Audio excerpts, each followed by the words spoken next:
say boom, welcome to the show, the Good Listening To show.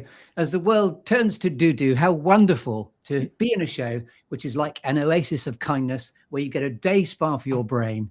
And today is a very, very wonderful day where we're going to do a leadership reflections episode where we're going to find out all about Julia Felton, who is a speaker, author, coach, and she's just told me she wants to particularly talk about being a reinvention practitioner, but this is about business horsepower.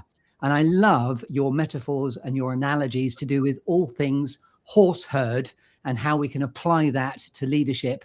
So welcome to the show. This is Julia Felton. I'm Chris Grimes. What's your story? Welcome to the show, Julia Felton. Chris, thank you so much for having me on the show. I'm so excited to be here and just love talking about what we can learn to improve businesses from the natural world, and particularly from what I've learned from my herd of horses, because I think, you know, as you said today, we are in a world of absolute chaos as we record this today. We certainly are. Yeah, stuff going on in the Middle East that's crazy beyond words. And, you know, in a world that's so chaotic, it's actually so nice to come back to something that is so grounded as nature is. And, you know, nature's been in existence for millennia, right? It's always been here. So I've always been passionate about, well, what can we learn from nature to make things better in our lives and in our world and in business? And as Mother Nature herself would say, not my first rodeo, whatever we can do to conspire to sort of F things up monumentally. And the best ideas happen outdoors. We know that. That's the Nietzsche quote. Not every quote from Nietzsche is really worth quoting, but I'm delighted to have you here. And also, I love the fact that you're an author, and also the riffing you do on when you first got in touch with me. You said to your unbridled success, and I thought, well, there we are. This is, you know, I love an analogy and a metaphor myself, and this show is suffused with storytelling and metaphor. Absolutely. And if you haven't seen the show before, I know you have, Julie, you've been doing wonderful research to get to this point. But where have you been? If you've not seen it before, for those just tuning in for the first time, it's the show in which I invite movers, makers, shakers, mavericks, influencers, and also personal heroes into a clearing or serious, happy place of my guests' choosing as we all arrive to share with us their stories of distinction and genius. And this is where we're going to take a happy gallop through the clearing, because this is all about horsepower and business horsepower in the company of Julia Felton. But also, as we know, this is perfect timing because it's the advent of the year of the fire horse. Yep. So if people don't have a frame of reference for you, Julia, what's your favorite way of saying or describing, and by all means go into reinvention practitioning at this point, but what's your favorite way of saying, you know, hello, what do you do? What's Julia Felton all about? So what's Julia Felton all about? I describe myself really as a leadership and teamship strategist and advisor. And I'm really all about how do we reinvent the way that we run and lead businesses to make them fit for purpose of the 21st century. I think the world, I think we can all agree, has evolved and changed and more rapidly in the last 5 years than ever. You know, technology infrastructure is, you know, on an exponential curve, and there is a need for us to continually reinvent to stay current. And we've seen all the businesses that have failed to reinvent that have fallen by the wayside. And, you know, when we look at the number of businesses in either the FTSE 100 or the Standard & Poor's, you know, that number is, I think last time I looked, it was something like only 20% of the businesses had existed something like 50 or 60 years ago. So there's so much change going on here. And businesses that don't reinvent and stay current are the ones that are going to fall by the wayside. You know, think Blockbuster videos, you know, Kodak, Nokia. You know, we all had a Nokia phone, right? And everyone thought they'd last forever. And, you know, now they're a bit of an antique and you could probably get a bit of money at an auction house for them.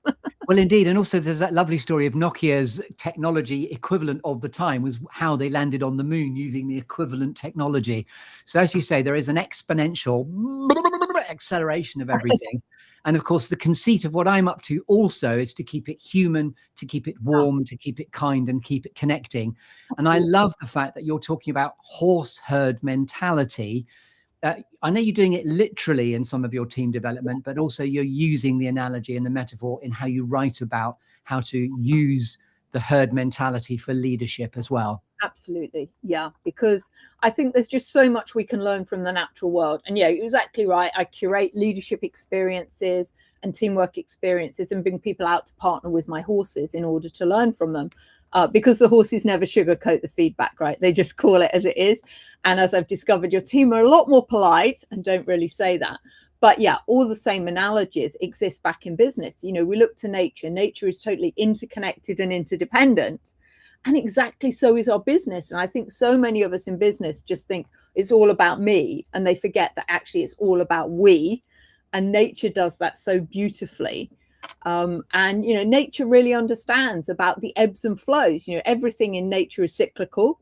Yeah. And as leaders, what do we see leaders do all the time? Put their foot to the metal, driving fast, and then they burn out. And, you know, I think it's really interesting. You know, if you think about your heart rhythm, right? It flatlines when it's time to say goodbye.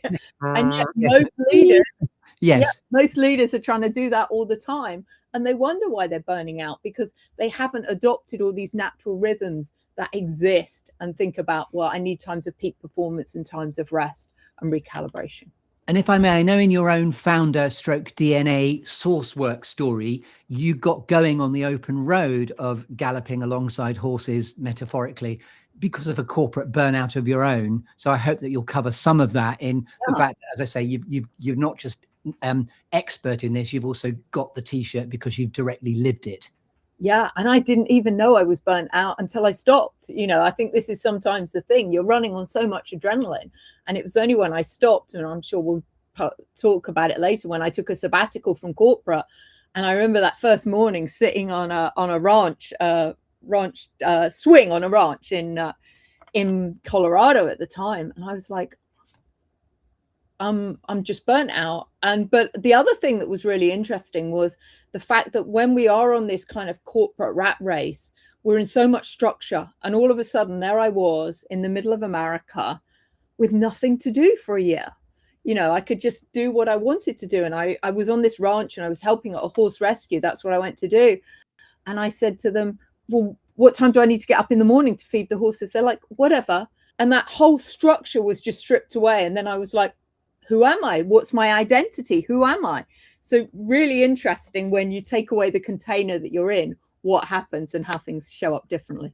And I love the fact that your inner genius on the day and the point of burnout had you on a swing at a ranch because you just knew that you're going to travel towards horses in order to acknowledge the burnout. Yeah, absolutely. And then your future, in terms of, you know, we are where we are because of choices that we make as to what vista we contemplate. There you are. Your future begins as you look out onto the ranch. Absolutely. Yeah.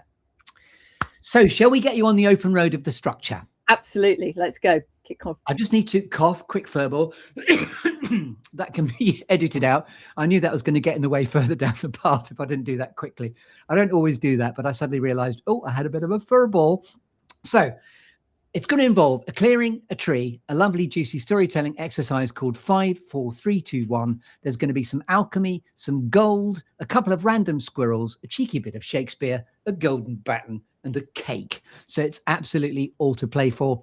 And of course, alongside the squirrels, there's definitely going to be some horses. We know that. Absolutely. So first of all, it's all energetically takes place in a clearing or serious happy place of you, Julia Felton, my guest's clearing. So what is your clearing or serious happy place, Julia Felton? So this was really difficult actually to come up with, Chris, because there's two and they're different but the same. So the first one is Africa. I love to be out on the African plains. One of my favorite places is Okavango Delta. Out there, right in the middle of nature. And the second is just being with my herd of horses. I mean, ideally, I'd have my horses in the middle of the Okavango Delta, but probably not a safe place for them to live, right? So, well, I love the fact you've gone for two. And why don't we do the perfect hybrid? Let's have say the name of the gorgeous valley again. It's the Okavango Delta in Botswana. Lovely. And there you are with your herd of horses. I have experienced horse whispering before where a practitioner called Andrew McFarlane used to turn up and just be attributed horses to work with, and he'd select them out from the herd to work with them. Or do you prefer to work with your own trusted squad, your trusted advisor squad? Yeah. So I do know Andrew and I have worked with Andrew as well. And like Andrew, I can go and work with horses anywhere, all over the world. But it's always more fun doing them with mine, right? That's why I invested. That's why I built up my little herd of horses. I did have 4 until the end of the last year, because unfortunately 2 passed away. But I loved it because I had, and people listening might be familiar with profiling and disc profiling, and I had 1 of each type. And I love having my own herd when you can have that dynamic of having different types. And I had 2 boys and 2 girls, very deliberately, because I think clients are drawn to different energies of horses and different personalities. And it was always fun to see which clients, based on their profile, which horse they chose, because often we gravitate to somebody or something that is very similar to us. And of course, that's one of the problems in recruitment in business. We hire people like us. That's not necessarily the right person for the job.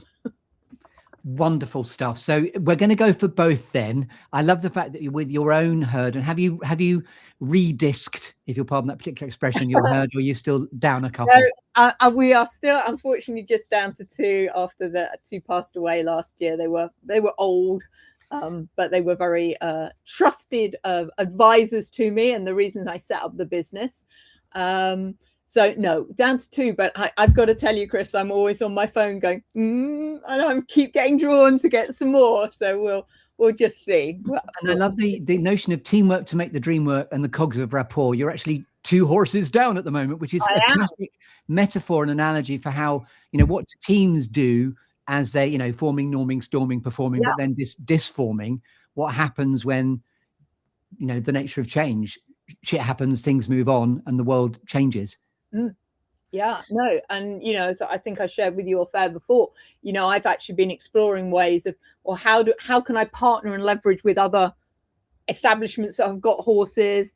So if I only have 2 for the time being, then there's other venues I can work in. So I've just formed, I think, a really great strategic partnership with another venue that's got a wealth of horses I can partner with. So, and that's what we have to do in business, isn't it? It's a bit like, this is the new freelancer or contractor I need to get in to cover a gap in the business. And you might have them short term, you might have them long term, depending on what it is. So, we've always got to be really innovative and think, well, how do we cover all bases?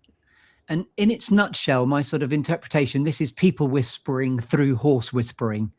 Yeah, absolutely. And I want to be, it's really clear. I don't typically work with horse people. This is all about how can the horses help leaders become better at developing their teams and their own leadership skills. Yes. The horses are the vehicle that we do it with. I just think it's a lot more fun than sitting in a classroom doing a whole load of PowerPoint stuff. So I'm always trying to bring material to life, literally through the experiences with the horses, but also through any, like you said, the analogies and the metaphors I'm using are always driving back to that as well. And I'm just remembering, I ought to mention somebody called Kate Roberts, who first introduced me to Andrew McFarlane, who gave me my first experience. And I would love to revisit a horse arena with you, Julia, because I'm just sort of saying it out loud. Oh, I'd like to invite myself on to experience it again. Yeah, please do.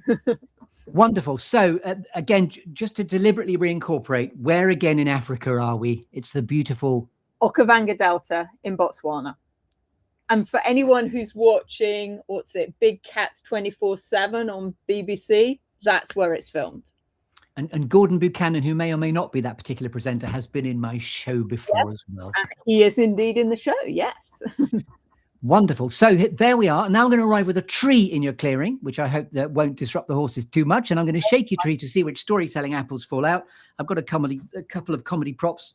Here are my apples. How'd you like these apples? And this is where you've been kind enough to have interpreted 4 things that have shaped you, 3 things that inspire you, 2 things that never fail to grab your attention, Julia Felton. That's where I'll talk about squirrels. And then the 1 is a quirky or unusual fact about you we couldn't possibly know about you until you tell us.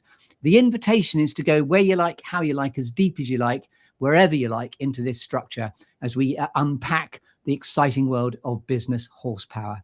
And horse whispering, if you like. Yep. So 4 things. It's not a memory test. So over to you to interpret the shaking of the canopy of your tree as you see fit. So first of all, 4 things that have shaped you, Julia. Okay. So first thing that shaped me, of course, is my horses. And I think most people assume when they meet me that I've had horses all my life. And that was never actually the case. I first went riding quite a young age. My mum took me, and then I helped at riding stables, but then I got sent off to boarding school. So they kind of disappeared from my life for a long time.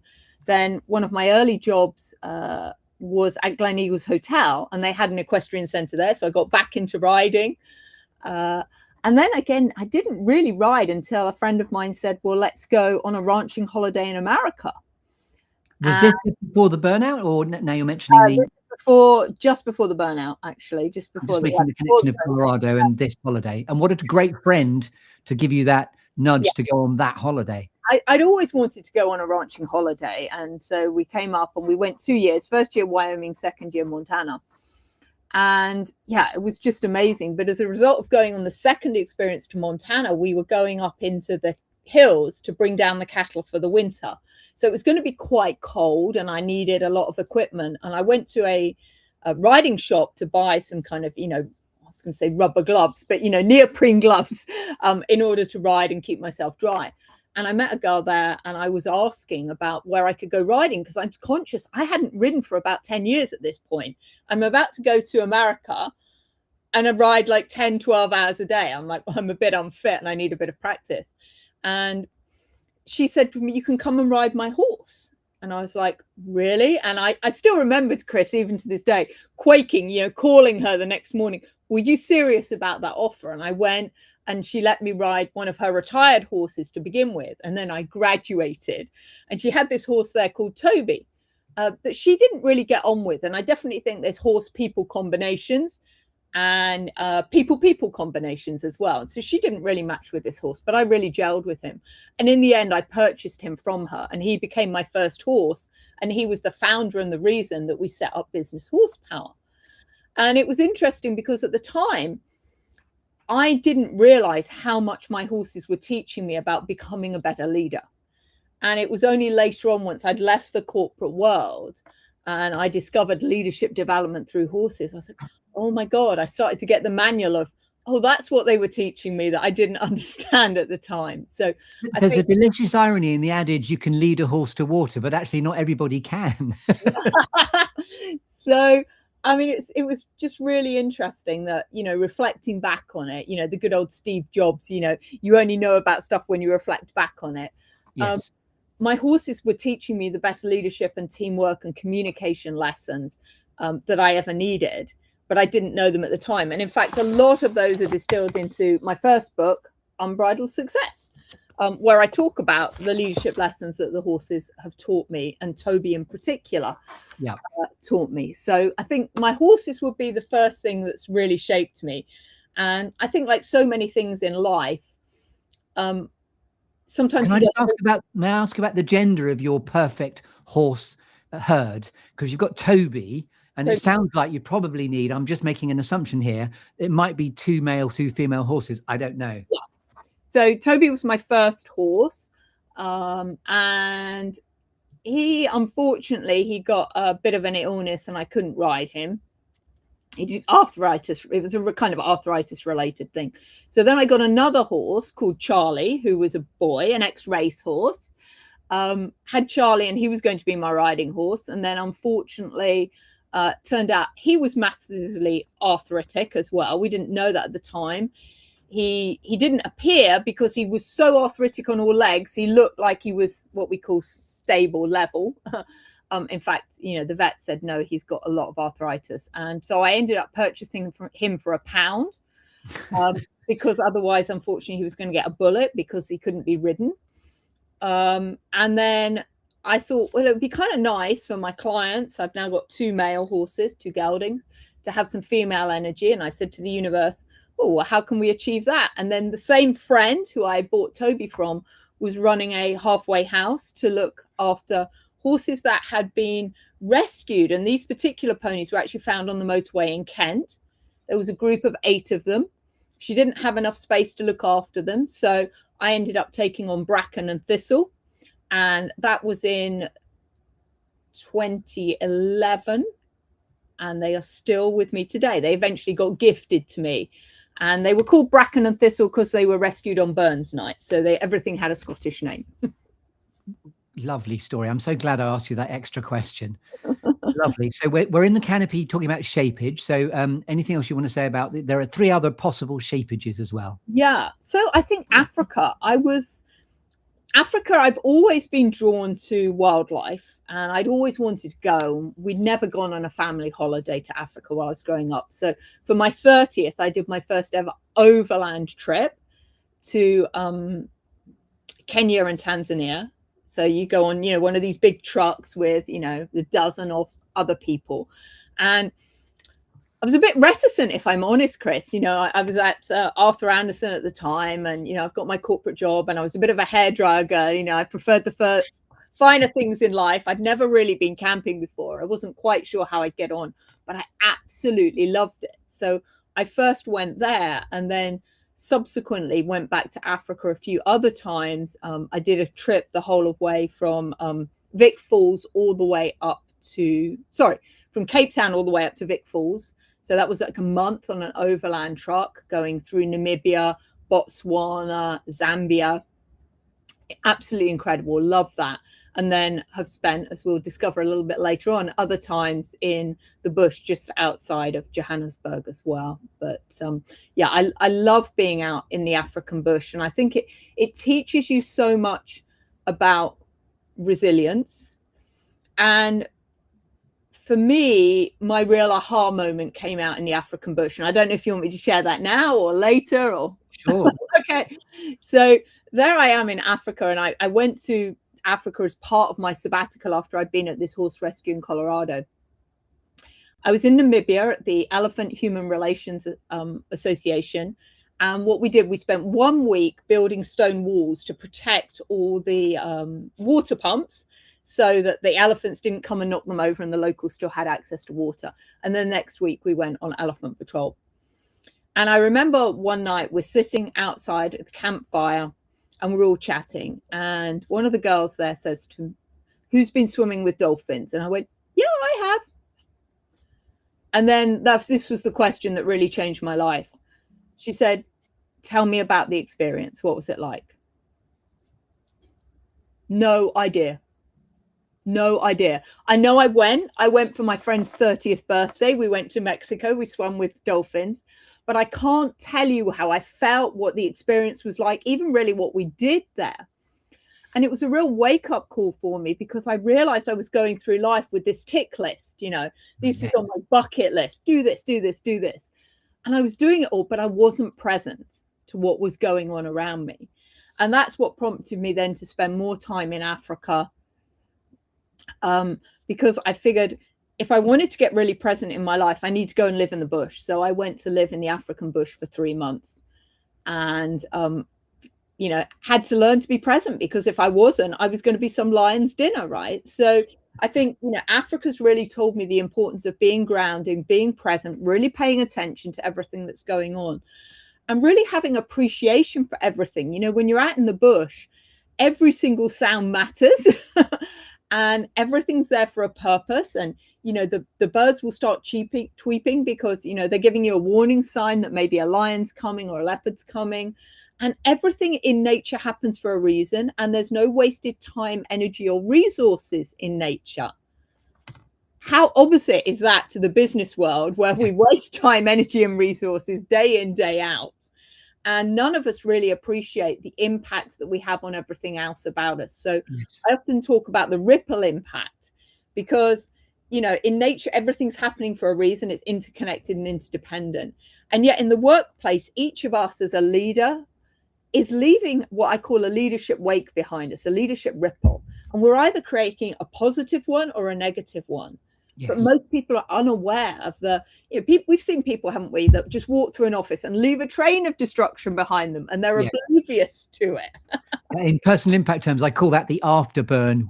Yeah, absolutely. Yeah. And that can be good, bad, crap, or indifferent, actually. Yeah, absolutely. So some people celebrate when leaders leave the room rather than celebrate when they enter the room. Absolutely. Yeah. So I think that's, Africa taught me a lot of these lessons about nature. And of course, being out in the bush, really understanding a lot about the natural medicines. Yes. The bushmen know what herbs to eat for different illnesses and how to treat things. And I became really fascinated with that, and actually studied zoopharmacognosy, which is, I treat my horses with, natural oils and stuff like that, and natural remedies that they could get, and really understanding the importance of how nature actually has the solution to everything if we're just brave enough to look for it. And the bushcraft sort of way of operating, then winding forward to the idea of horses actually force you to be present, because if you are elsewhere, they'll just zone out. So there's this, it's about empathy, isn't it? They are true empaths to what you bring into the arena in which you're working with them. Well, absolutely. And, they're masters at reading energy. And, as a prey animal, particularly for the horses, they will follow you. They will follow anyone, but only if you're paying enough attention, because if they're looking to me, they need to know that I know where the mountain lion is. Unfortunately, there's no mountain lions in Yorkshire, but, the analogy is still the same. They're like, where is the mountain lion that's about to kill me? And if Julia's on her mobile phone, or Julia's thoughts are in the future or in the past and doesn't know what's happening, how can she keep me safe? She can't. So I'm not going to be a follower of hers. But again, we have a similar kind of dynamic going on in the workplace, where actually our team members want to feel safe with us, and they want to know that we've got their backs and we know what's going on, so that they can follow us effectively in the workplace, because otherwise they don't have that level of psychological safety. And then I was going to mention that that's exactly what that is describing. It's the true nature of proper psychological safety, not just as a buzzword, but as a testament to being able to be truly present and have people's backs and keep people safe. Yes. Yeah. Great shapeage so far. So next shapeage. Number 3. Kind of related to Africa. It's about travel. I've always been really fortunate. When I was younger, we traveled a lot on holiday, and I've always been fascinated by different countries and different cultures. So I think travel is something that's really shaped me. But along with that, was the travel actually helped me decide to take a career in the hospitality industry. And I think my hospitality experience is also something that's really shaped me. I love to be a mine host and entertain people, and I love going on traveling to different trips. And I'm just really passionate about the hotel sector. And even now I still do some work in that sector, because it's such a great place to meet people. It's vibrant. It's a little bit addictive, actually. And I know people that have worked in the hospitality sector and then stepped away, and they're like, there's a buzz and an adrenaline about being in that space and creating amazing experiences for people that I just love. So I think my whole career in the hospitality industry has also really shaped me. And I think being in an industry that is, let's face it, not hugely well paid, but early on in your career, they give you huge levels of responsibility. So I was really fortunate. My first role out of uni was, I went to the Caribbean, to St. John's Island in the US Virgin Islands. I'm deputy front of house manager. We're reopening the hotel after Hurricane Hugo. I mean, who gets that opportunity at sort of 21 to do that, right? So the hospitality industry has been really great in terms of giving me lots of opportunities to learn leadership at a really young age, because they just pretty much drop you in there, get on with it. But that was amazing, and it gave me some great opportunities. And of course, the catering whole sector reminds me of the notion of herding cats. Keeping customers happy can be a bit like herding cats. Oh, absolutely. Herding horses. Wonderful. And now shapeage number 4, please. And I've got a bell somewhere. All right. If I keep talking too long, sorry. No, not at all. That just means a bit of comedy value of keeping the structure going. Shapeage number 4, please. Well, and number 4, ringing the bell. How appropriate that, because I think the 4th thing I would like to share that shaped me has been my school and my schooling. And, obviously the bell rings at the end of lessons and stuff like that, or at least in the era I was in school did. We used to have the school bell to signal the end of a lesson. And, I actually feel myself very fortunate. Some people say perhaps I wasn't, but, I was actually sent to boarding school just before my 11th birthday. And actually boarding school was great for me. I absolutely loved it. And I think one of the things it really taught me was massive independence. So I'm fiercely independent nowadays, perhaps too much so at times. But it's made me really resourceful to just get on with things. You know, when you're put into that environment at a young age, you just need to get on and make friends, get on with people. You know, you've not really got that much of a support network around you per se, because your family aren't directly there. And the other thing I loved about boarding school was the camaraderie.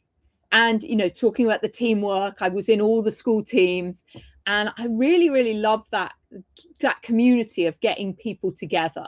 So I think that was really instrumental for me as well in being. What part of the country or the globe were you at boarding school? In Hertfordshire, in the UK, at a girls' boarding school. So that's always interesting when you start there, single sex. And then I went to a boys' boarding school for the sixth form for the last 2 years in Essex, in Falstead. And yeah, loved both of those experiences. And I think that opened up opportunities for me personally that perhaps I wouldn't have if I'd been at a day school, because, you know, obviously we went to school 6 days a week. We used to have to do Saturday morning work. But, you know, there was so much opportunity to get involved in sport and all the sporting teams, and they're all there. And, you know, I was also in the drama club and did drama O-level and all of these things that were just kind of on your doorstep. So I feel really fortunate and blessed that I had that opportunity to do that.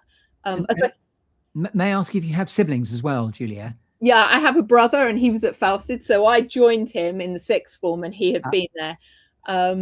You know, the only downside for me was it meant that I had just persuaded my dad to take a share for me in a pony called Fudge that summer just before I went to boarding school, and instead I got sent to boarding school, and unfortunately I didn't get my horse, and that's why I didn't have horses all my life, right? Because ironically, that fudged that idea. See what I did there? It did fudge that idea, yeah.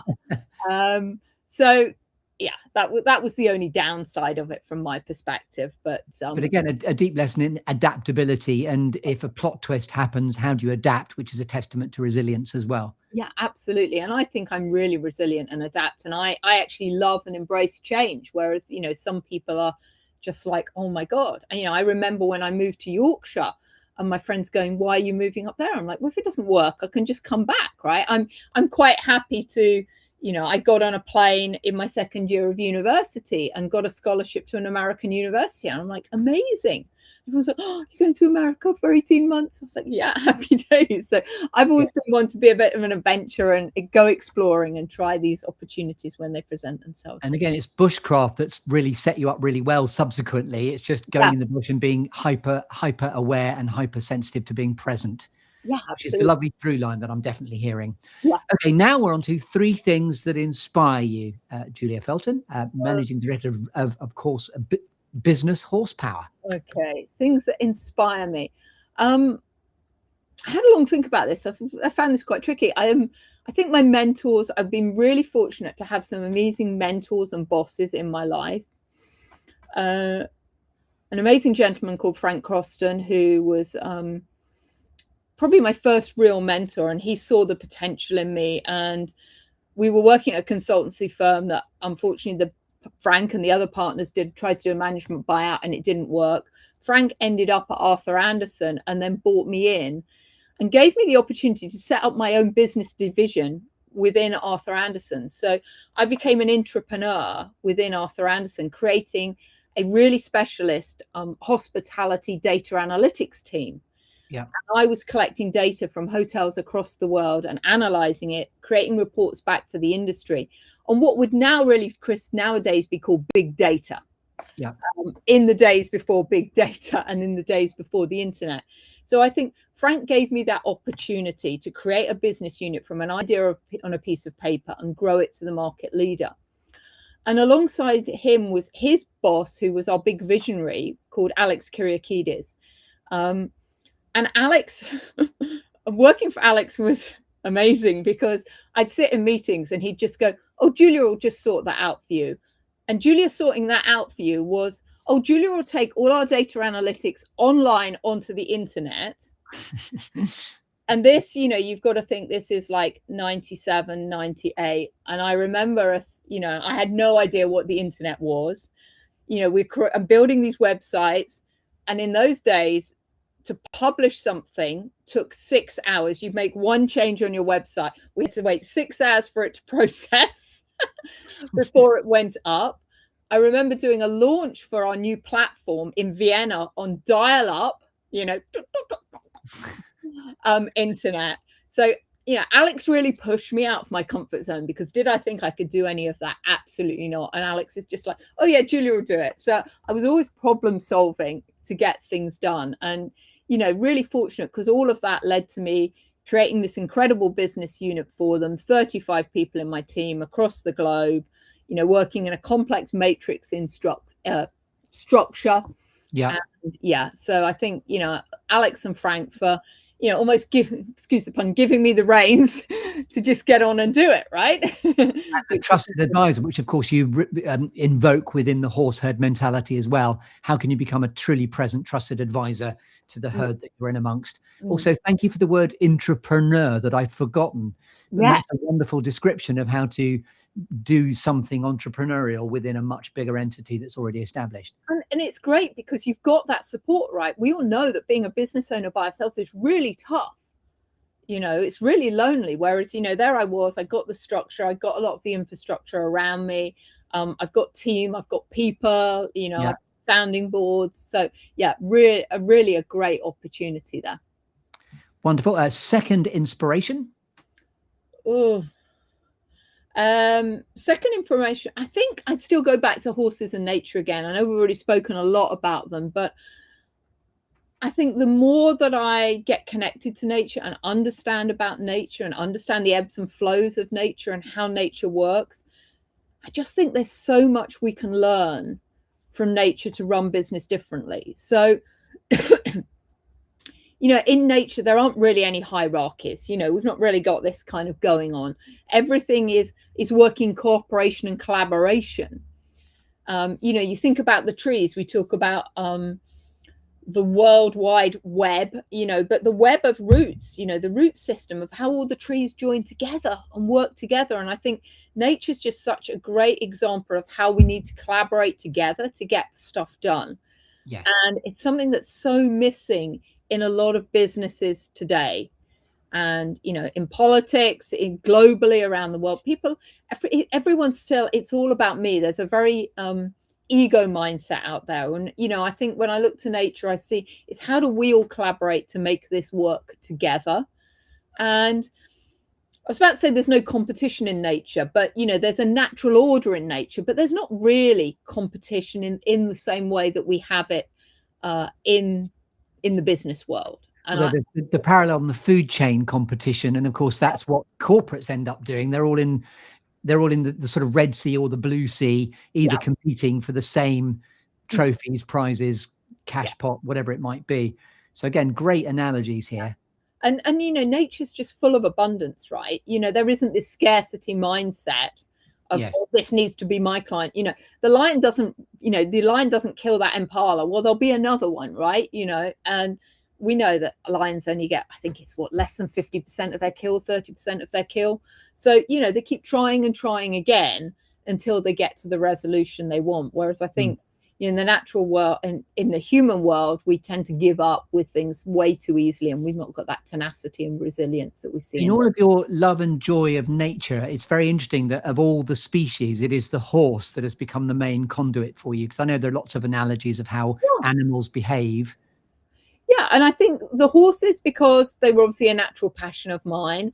I bought my first horse, Toby, from my friend Joe during that Enron crisis. So for people listening that don't know, Arthur Andersen, one of the top 5 accountancy firms in the world, 120,000 people, got embroiled in a scandal with a company called Enron, a big oil giant in Texas.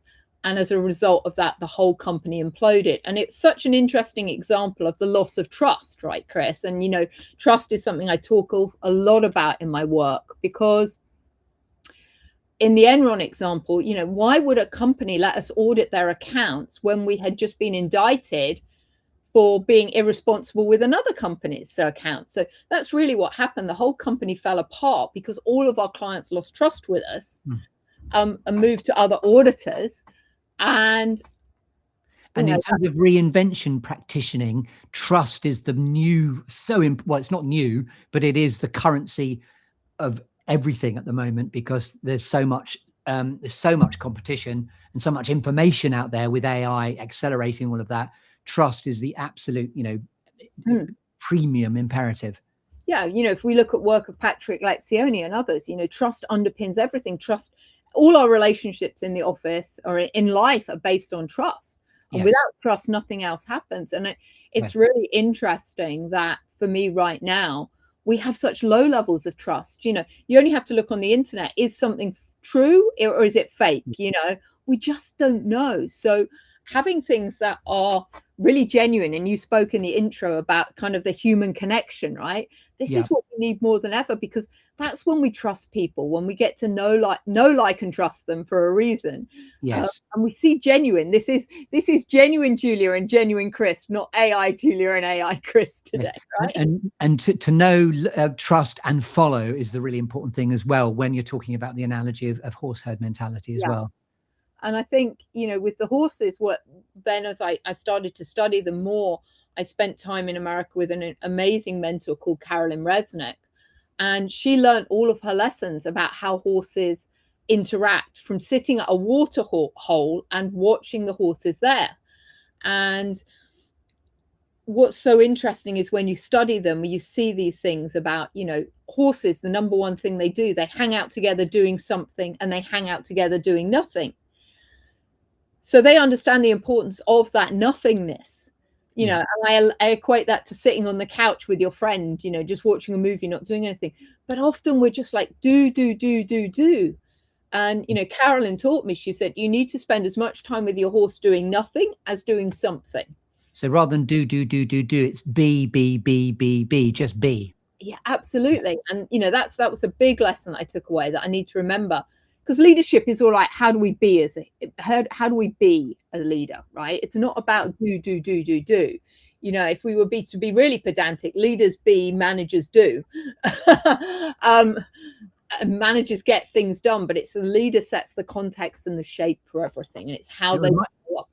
And it reminds me of that delicious Maya Angelou quote about people not remembering what you say, but they remember how you make them feel. Absolutely. So this is about how, as a leader, you make others feel. And horses, of course, are deeply empathic. So, yes, all great resonance. Third inspiration? Well, I think the third thing that inspires me is technology, but technology to the point that it enables us to become lifelong learners. When I started out my career, we didn't even have email. The internet was just coming into play. And now I think it's great because we can learn whatever we want to learn. And I think that that's amazing. And it just makes me become a lifelong learner of everything. So I think that's one thing that inspires me, the ability for everything to become so easily accessible, both a blessing and a curse, as we'll see. But you can just find out and learn whatever you want to learn. And there's no restrictions. When I was doing my university dissertation, there I was going to the library and having to order and research papers and everything else. And now you just sit down and you tap it on your keyboard, or, you decide that you want to make a new recipe for dinner tonight. And you just, you go in, you find the recipe, you can make a new meal, right? And so, of course, the biggest threat, as we know, is about the equivalent of no more map reads anymore because GPS will do it for you. So critical thinking is the big threat, because why would I need to think when AI can do it for me? Again, that may be slightly Luddite in what I've just said, but there's something about keeping it human, keeping it warm. And my favorite quote, it's all about the relationship, stupid. Yeah. And I love what you said there about the GPS, because it reminds me when I just moved out and I was living with Carolyn Resnick in Escondido, which is near San Diego. And I had sat nav in my hire car for the first time. And I remember using it and I was like, I hate this, because spatially, I didn't know if I was going south or north or east or west, right? I was just mindlessly following it. And I think, that is the challenge with things like sat navs.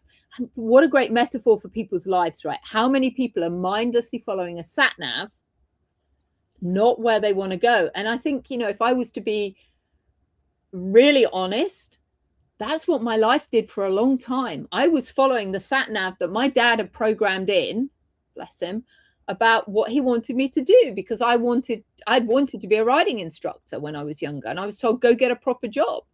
And so I went and got a job in the hospitality industry, because it was the only other industry I knew. And I was kind of doing my dad's, version of what would be an amazing your dad's role. GPS, as opposed to your own compass pointing true north, which now it is. Your own compass is now pointing true north. Yeah. And you've got the bushcraft credentials to prove it. I love that. Yeah. And now we're on to two squirrels. What are your two monsters of distraction? I don't mind at all if they happen to be horses, but they don't have to be. Yeah. So what are your two monsters of distraction? This is borrowed from the film Up, where the dog goes, oh, squirrels. We've all got two monsters of distraction and more, things that never fail to distract us, irrespective of anything else that's going on for us. So Julia Felton, what would you say your two squirrels might be? Oh, so my first squirrel is a bit related to what we've just said, is actually technology and that FOMO, fear of missing out, right? Because I think, we've all been guilty of getting sucked into that blinking phone thing for hours on end. So I think that's, for me, is one of the massive distractions that I can end up with. So the rabbit holes of technology is your squirrel, is what you're saying? Yeah, absolutely. Because in some ways, the squirrel, the technology is so perfectly, you go down one warren and now it goes to another, and now it goes to another, and it never stops, right? And you can just keep going and keep going and keep going. So I think that, for me, is one of my squirrels. And related to that, we touched on it earlier, is that AI, AI as in the fakeness of it.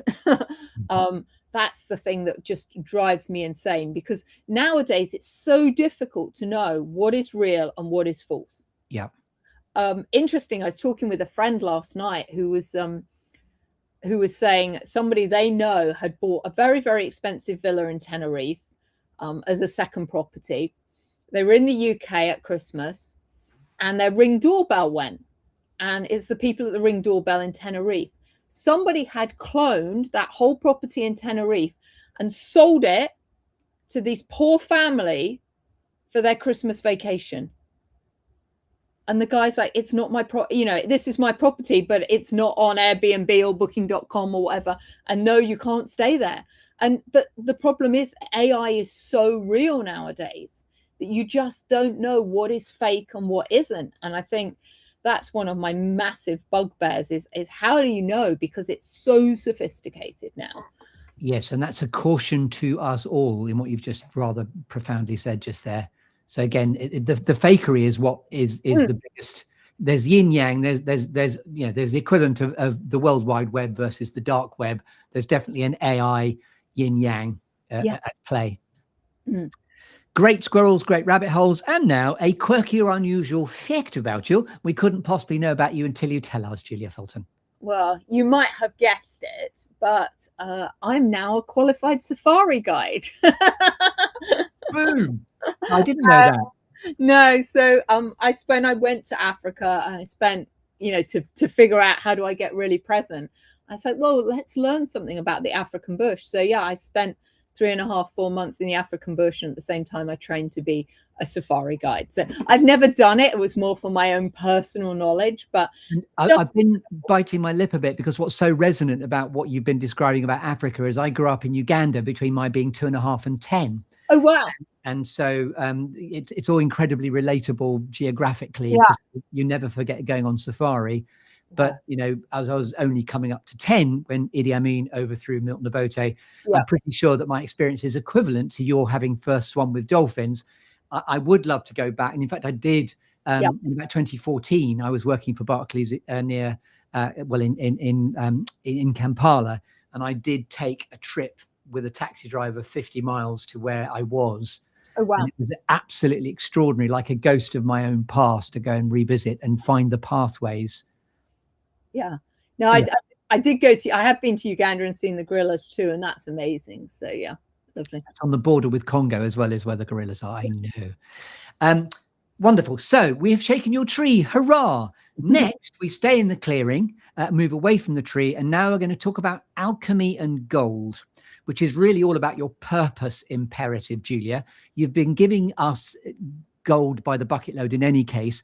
But when you're at purpose and in flow, what are you absolutely happiest doing in what you're here to reveal to the world? Yeah, for me, it's facilitating workshops, partnering with the horses to really help leaders get better insight into, how to build trust, how to build connection, how to be present, to read body language, right? The horses can't talk to you. You've got to read the horse's body language, and to really start understanding. I share a model with my clients about how to lead through uncertainty, which is based on how horses operate. It's called the diamond model of leadership, because in a horse herd, there's always health, harmony, and unity. Did you say diamond model? Diamond, yep. Yep. So if you actually look at a herd of wild horses, they move in a diamond model. There's a lead mare at the front, there's a stallion at the back, and then we call them sentinels on the side.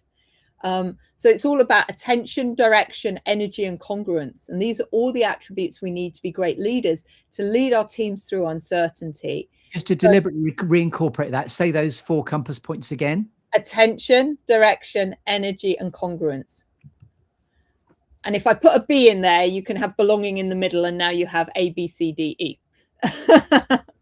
But I think these are all skills that leaders need right nowadays to lead through uncertainty. So, if you ask me sort of what my legacy is and where I'm happiest, it's out sharing this information, because it's so powerful. It's so relevant. Clients get to partner with the horses and experience in the moment what it's like to do something different. So, if you're trying something, you're trying to lead the horse, it doesn't work. Well, what do you need to do differently in order to get a different result? And it's rare in business that in the moment we get to shift something and try something new. But of course, then it becomes embodied learning. And for me, one of the most powerful things is clients then go back to their office and they go, maybe their manager or, somebody does something that's a bit off and not what they'd expected. And they go, you're having a Toby moment. And they can give feedback based on the experience to what happened. So I had a client, we were working with a horse called Cafe, and the client just went off to try and catch the horse with no equipment, no discussion with his team. And I stood there with his team and was like, what's going on? It's like, he does that all the time, just goes off and does his own thing with no briefing to anyone. And so when he does it now, they go, Steve, you're having a Cafe moment. And they can give him that, it's kind of a light-hearted way to give somebody feedback on what's going on based on the experience without being adversarial. It's in a very light-hearted way. So. And just to check my understanding, is it always Julia turning up with a herd, or do you go into rooms where you just talk about the analogy and the metaphor and make the connections that way? I do both. I prefer it with the horses, but I get that for some people, actually coming out to be with the horses is quite scary. That's massively out people's comfort zones. So I do work with leaders about how to create high performing teams based on the principles, but we do it in a classroom area. Yeah. Where I was going there was my awareness of you being a keynote speaker as well. And you can't always get on stage with no, not always with the horse. No. But I'm sure you can show us great visuals of what it's like Absolutely. to be amongst the diamond formation as you described. And now I'm going to award you with a cake, Julia Felton. So you're going to get to put a cherry on the cake, because this is the last. I do love a metaphor and an analogy. This is the last suffused with storytelling metaphor. First of all, do you like cake, Julia? I love cake. Good answer. What's the cake of choice, please? Oh, probably coffee and walnut at the moment. Boom. I like the fact inferred there it can change on the daily basis. Can be chocolate, but it's either chocolate or coffee and walnut usually. And I'm sorry it's only a metaphorical cake. Once I get a proper sponsor, I'll send you the cake. Excellent. I look forward to it. With a cherry on the cake now, what's a favourite inspirational quote, first of all, that's always given you succour and pulled you towards your future, Julia? Well, in usual fashion, I'd like to share 2. I think the first one is from Lao Tzu. To do and not to know. Sorry, to know and not to do is not yet to know. So really say that again, just because I know we got slightly, I was a little bit, say it again. To know and not to do is not yet to know. So really profound, because we can know lots of things like, I know that I'm meant to put these special picks through my teeth every day to, do I do it? No. Will my teeth improve their health? No. So there are lots of things, I know I probably shouldn't eat cake, right? But we do it anyway. So, yes. There's a lot of things that we know that we should do, but we don't do them. Yes, lovely quote. And then the Einstein one, look to nature and you shall know everything. And I'm so happy you've picked that one, particularly because of everything you've been speaking about. So just say the Einstein quote once again. I think it's, I believe if I get it right, look to nature and you shall know the answer to everything. Love that. And it goes right back to Native American Indian sort of philosophy as well. And it is about connecting to nature, which we're so monumentally crap at in this modern day in history. Absolutely. With the gift of hindsight, what notes, help or advice might you proffer to a younger version of Julia Felton? And you can decide when you go back in time to, I suppose, holographically appear with your arms around your shoulders to whisper the following words into your own ear. That I think it's going to be along the lines of be true to yourself and do what you want to do. Referencing back that GPS, I realized I was really living my dad's version of where my life should be. And I think the great thing nowadays is, when I was growing up, you were meant to be a lawyer or an accountant or, a doctor or some kind of professional services. And I think what's so great about today and the opportunities for the younger generation is you can have a career and business doing whatever you like. Whoever thought they'd be influencers, that's how people could make money. You make running podcasts, there's loads of things that you can do. So I think it's that be true to yourself and do what you want to do, not what everyone tells you to do or you feel you should do. Because I think that's when you lose your identity and you forget who you are.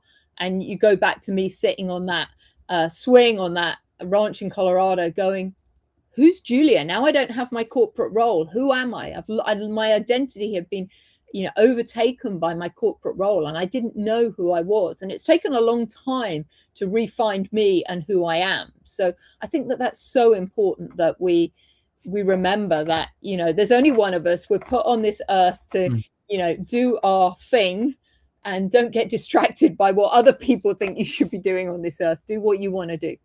That's so resonant with an adage about assertiveness, which is control your own destiny or others will control it for you. Absolutely. And also, I've just had a wonderful opportunity in reinvention practicing. This is about almost like the university of the third age. This is about preparing for retirement as well, because as we know, when we drop the mic on often how we've been defined by our career, people can sometimes feel almost rudderless with what do I do now because I was defined by my job.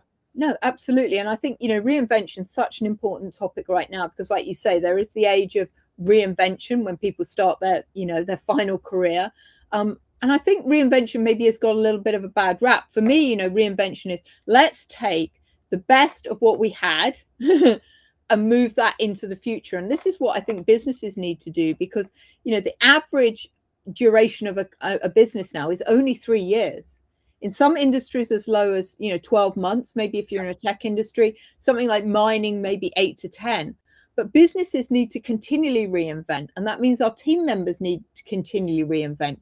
AI has meaning that the roles of team members, I think AI is exciting, by the way, rather than, people are worried it's going to take over their job. Well, what does it mean? It means your job gets reinvented. You don't have to do the grunge stuff, putting the widgets in the boxes every day, or, the boring Excel spreadsheets and plugging numbers in. AI can do that for you. You actually get to do the more fun things with some critical thinking, if you remember to do that and don't rely on AI to do the critical thinking for you. Whatever we do, don't let AI become your GPS, because your critical thinking will completely die.